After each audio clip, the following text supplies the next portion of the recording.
conhecermos também aquilo que além da NR12 nos faz ter segurança nos termos legais, né.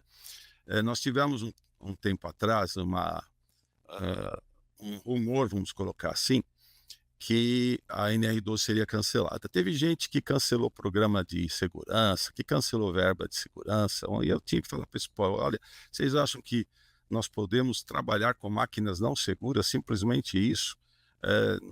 Não existe nenhuma exigência para isso?" Então, evidentemente que existe. Então nós temos alguns, dentro da Constituição e na nossa CLT, né, na Consolidação das Leis do Trabalho, nós temos aí, por exemplo, o artigo 61, né, que, faculta a quem assim é de direito, né, o Ministério do Trabalho, representado pelos seus auditores, interditar um estabelecimento quando a situação assim o exigir, né. Eh, o risco grave iminente, ele tem hoje uma metodologia dentro daquilo que é, proposto, né, na NR, e com isso, fica bem objetivo esse trabalho. Isso não é tão comum no mundo, né. Nós temos aí uma legislação bastante interessante em termos de proteção ao trabalhador, tá. Temos o artigo 184, então, pelo artigo 61, quer dizer, se a 61, se a pessoa tem uma máquina insegura, ela não vai trabalhar e ponto final, isso é lei. Então, independente de se ter ou não NR12, que evidentemente não foi cancelada e creio que não será, né. Também temos o artigo 184, né, e é interessante esse artigo 184, porque ele, perdão, aqui pela voz, ele fala que máquinas e equipamentos, né, nós não temos aí como diferenciar muito bem o que é uma máquina e equipamento. Normalmente a gente considera equipamento uma coisa mais simples, menor, mas da mesma forma enquadrados aí, nos termos legais e também na NR12, né. Então as máquinas e equipamentos têm que ser dotados de dispositivos de partida e parada e outros que sejam necessários para prevenir acidentes, né. Então, aí eu gosto de perguntar: "É bom esse artigo?" Do jeito que está escrito, a primeira resposta é: "Mas é muito aberto, é muito vago, né." Na verdade, é muito interessante como é lei, né, imagina a lei especificando, detalhando aquilo que é dispositivo de partida e parada. Desta forma, nós temos aí uma flexibilidade, seja por NRs, mas principalmente por normas técnicas que a sociedade elabora e com muita tranquilidade se altera, se elabora uma norma técnica, né. Então esse artigo ele é complementado pelas NRs e evidentemente a NR12 pelas normas técnicas também. Então, vejam vocês que não há como, né, escapar disso, né. Nossa CLT que vem aí de 43, né, esse artigo é mais recente, de 77, agora passou aqui a data, mas enfim, e o parágrafo único, né, eh, ele diz que não se pode fabricar, importar, vender máquinas que não sejam seguras, que não tenham dispositivos que permitam a prevenção de acidentes de trabalho. Então só esse artigo aqui já ele nos coloca numa posição de temos que ter máquinas seguras e ponto final, né. Então bastante completo e interessante termos, esse artigo da CLT. Sobre importação de máquinas é sempre um problema sério, né, como controlar isso, na verdade, eu falo muito aí com o pessoal que me pergunta, você cuidar na hora que você está especificando a máquina e não aceitar a máquina que não está segura, e ter pessoas que possam te orientar, né, a que aquilo não aconteça. Um departamento de compras está perfeitamente inteirado com aqueles que são responsáveis por segurança, para que não se importe uma máquina que não é segura, né. Então, eu vou chegar aí mais para frente, tem uma lei sobre isso, bastante desconhecida, né, mas interessante falando desse tema, tá. Outro artigo da CLT que diz respeito à segurança de máquinas, artigo 185, e nós temos aqui uma frase interessante, né, reparos, limpeza e ajustes somente poderão ser realizados com máquinas paradas, né. Aí o pessoal fala: "Pô, mas tinha que ter um salvo C", né. O salvo C, aí o pessoal fala: "Passou boi, passou boiada", né. Mas na verdade, quando você fala, que tem que fazer, com máquina parada, eh, isso, perdão aqui, estou recebendo aqui um comentário e eu preciso atender aqui, ó. desculpe, sobre a logística aqui, mas deixa eu só colocar aqui. Bom, então, pessoal, se você manter isso sem o salvo C, né, nós temos um problema seríssimo, né? Quando que você faz manutenção, como que você faz o que normalmente é um ajuste, como é que você faz com a máquina para limpeza? Até pode ser, né? É complicado isso. Então, o que acontece é que se você travasse isso por aí, seria inviável você atender essa predisposição. Por isso que tem o salvo C. Só que no salvo C que tem aquilo que especifica, né? E então nós temos, desculpe, aqui eu tô, então está aqui. Salvo se for indispensável a realização do ajuste. Como é que você justifica isso? Você vai justificar de uma forma correta, adequada, com segurança. Eu preciso, porque não é possível fazer, e quais os meios para fazer isso. Então, existem meios. Você reduz velocidade, você está com condições, a pessoa tem na sua mão um botão de habilitação, né? Então, é isso que assim acontece. O artigo 186 fala de normas adicionais, que são as NRs aí, que permitem o complemento daquilo que os artigos estão pedindo, tá? Bom, interessante aqui essa lei, né? Eu falei para vocês que em seguida eu ia falar da. Nós temos uma lei 5.280 de 67, muito desconhecida, né?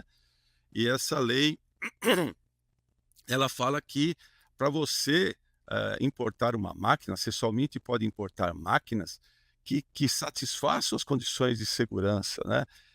O problema vocês veem aqui o somente com acento grave, né? Isso aqui é dos antigamente, né? Quando o só tem acento agudo, no somente vira o acento grave. Isso aqui é história, né? Então, olha só, tem que ter uma declaração consular ou tem que haver a devida inspeção do Ministério do Trabalho. Imaginem vocês como é difícil isso, né, para toda a máquina importada. Então, a verdade é que nenhuma máquina importada vai ter uma declaração consular ou até uma aprovação do Ministério do Trabalho. Infelizmente, então existe a lei, mas ela não foi aplicada e não é aplicável. Bom, as NRs foram publicadas em 78, né? Quando publicadas eram 28 NRs, hoje são 36, na verdade vai de NR1 a 38, só que recentemente foram revogadas as NR2 e 27. Tá? Então as NRs, conforme acabamos de ver aí, elas são um complemento daquilo que a CLT especifica, né? Então nós temos também, fechando essa parte de legislação, praticamente, na Constituição Federal, nós temos que assegurar, né, medidas de proteção contra riscos inerentes ao trabalho, respeito à dignidade da pessoa, os valores sociais do trabalho.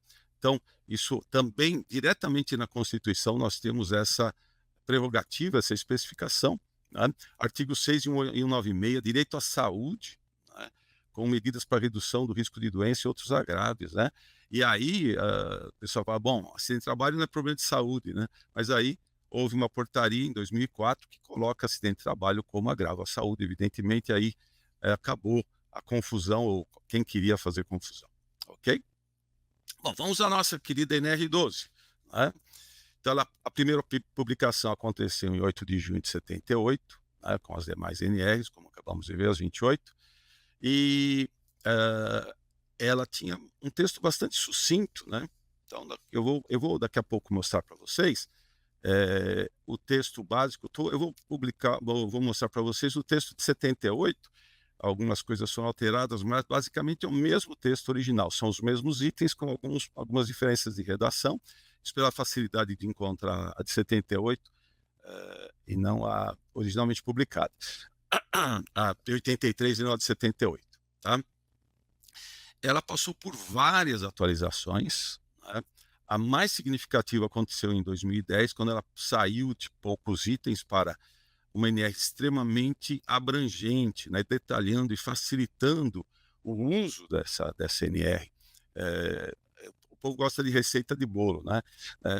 Na verdade, não temos isso, mas temos detalhamentos que ajudam muito a toda a sociedade a fazer aquilo que é segurança de máquinas e equipamentos. Tá? Muito bom. Aí nós temos a última revisão aconteceu em 2019, algumas alterações significativas aconteceram. 2021, apenas o anexo 3, meios de acesso, que foi assim revisado, só esse anexo. Tá? Então vamos lá. Ainda um pouquinho antes de mostrar para vocês como era a NR12, rapidinho aqui o histórico da NR12. Né? Nós tivemos, devido ao grande número de acidentes com prensas, perdão, mais uma vez, prensas é o grande vilão, aí depois vieram os injetoras também, e prensas e similares, principalmente prensas de chaveta, né? Máquinas que ocasionaram muitos acidentes. Essas máquinas, você não tem controle sobre o movimento dela, é um sistema mecânico, não tem como pôr um equipamento de segurança, fora que ela própria desmontava, caía na cabeça do operador, né? Coisa doida de máquina, né? Enquanto uma prensa normal ali na época, uma prensa de freio e embreagem assim chamada, uma prensa que permite colocar dispositivos de segurança, custaria na época aí R$50 mil, a de chaveta custaria 10 ou menos, então uma proporção grande. Então o pessoal ia muito na prensa de chaveta e muitos acidentes aconteciam. Então houve a necessidade, foi feita uma convenção coletiva de melhorias das condições de trabalho em prensas e similares, que é o precursor do texto da NR12 referente ao tema segurança em prensas. Né? E aí, esse texto de 97, ele foi bastante discutido, impactou muito a sociedade, né? Na época, em 99, ele estava praticamente bem publicado. O Estado de São Paulo, ele começou a cidade de São Paulo, Osasco, ABC, na região, e depois ele foi implementado em todo o Estado e finalmente a nível nacional. E nós tivemos aí notas técnicas, né? Que as notas técnicas são notas que o Ministério do Trabalho publica, visando justamente esclarecimentos técnicos, né? Então, de uma importância extremamente grande.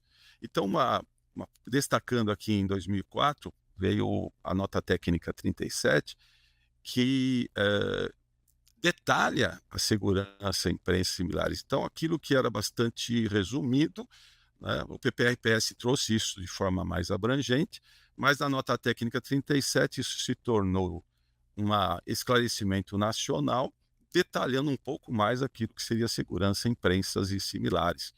Né? Depois veio a nota técnica 16, que substitui a 37 em 2005. Em 2009, um pouco de máquina de planificação, né? Vamos ter o tema abrangido aí na quarta-feira, senhor Ricardo. Depois, a nota técnica 48, em 2016, ela é bem específica, né? Ela permite o uso de uma norma que é a mais usada hoje no mundo para comandos de máquina segura, né? O cérebro da máquina ser seguro, um novo conceito que surgiu. Hoje nós temos esse conceito também válido para nosso uso, mas a nota técnica 48 falou as máquinas importadas, porque lá fora se usava muito, hoje também no Brasil se usa, podem ser consideradas como atendendo também a NR12, porque a NR12 fala de uma outra forma de comandos seguros, de categorias de segurança, e a 3849 ela remete para um outro conceito que chama-se nível de desempenho, performance level. Isso porque tinha muita confusão no mercado, então a nota técnica 48 veio esclarecer isso. Depois 31, robôs colaborativos, um tema extremamente interessante e relevante. Começou a se ter aí muito robô colaborativo, é aquele que trabalha do lado do operador, como se fosse amigo dele, mas na verdade é uma máquina, né? E aí tem uma série de requisitos que tem que ser observados e que não estavam sendo observados, e não só no Brasil, no mundo todo, né? E aí essa nota técnica dá uma esclarecida sobre isso, né? Bom, e então a NR12 entre 2010, que foi a grande revisão, e 2019 teve 12 revisões com alterações não tão significativas, perdão, não num volume tão grande quanto aconteceu em 2010, 2019, tá bom? Vamos lá. Então nós vamos ter aí o nosso momento aí de perguntas e respostas, né, para a gente esclarecer. Bom, aí vocês veem o texto da NR12 de 83, muito próximo de 78, vocês veem que é bem mais resumido, abordando alguns temas apenas, né? Então, havia realmente necessidade, mas era o começo da história, né? Lá em 77, né? Trazendo o assunto à tona, né? Então fala de área de trabalho, fala de configuração, distância entre máquinas, né? E aí agora no item 12.2, né, vocês falam, já temos aqui aquilo que a CLT citou lá, dispositivos de acionamento e parada, né? Então já tem conceitos aqui normativos interessantes, e eu destaquei aí, tem a setinha amarela, as máquinas e equipamentos que possam que ofereçam aí perigo, né? Elas têm que ter os dispositivos adequados, né? Então, de novo, o que é adequado? Não cabe um detalhamento muito... Mesmo a NR12 tem os anexos detalhando, mas o detalhamento completo ele acaba acontecendo em norma técnica, né? Destacando aqui aquilo que nós tínhamos lá no passado e como isso foi ampliado, tá? Então, nós temos aqui também os protetores, né? Os protetores, na verdade, são as proteções mecânicas, as proteções, hoje se usa a terminologia, as proteções, né? Elas têm que estar ali, se são móveis, têm que estar presentes, e isso é a razão de muitos acidentes, né? A retirada de proteções, tira para limpar, tira para fazer alguma intervenção e não coloca mais. Eu vou ter um slide falando um pouquinho mais sobre isso, mas eu achei interessante destacar aqui na nossa prévia NR12, e finalmente assentos e mesas, né? Fechando a NR12, vocês veem a diferença do que temos hoje para o que tínhamos em 78, né? Como o NR12, né? Também aqui a área de manutenção, né? Que também devem ser feitos com máquina parada, salvo se o movimento for indispensável. De novo, indispensável, ele tem que ser justificado e com os devidos recursos de segurança. Ok?